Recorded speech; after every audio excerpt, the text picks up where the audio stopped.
High, welcome to my mini blog. তোমরা সবাই কেমন আছো? পুজো তো শেষ হয়ে গেছে, এবার তো স্বাভাবিক জীবনযাপনে আমাদের ফিরতে হবে।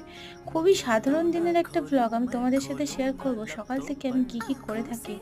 দিনটা শুরু করেছিলাম বিট গাজরের রস দিয়ে, যেটা খাওয়া আমাদের শরীরের পক্ষে খুবই ভালো। আর দেখলাম চুলটা এত পরিমাণে রাফ হয়ে গিয়েছে বাইরে বেরিয়ে বেরিয়ে, তার জন্য ভাবলাম আজকে মাস্ক একটা ইউজ করাই যায়। তাই কথা মতো আমি মাস্কটা ইউজ করেও নিয়েছি।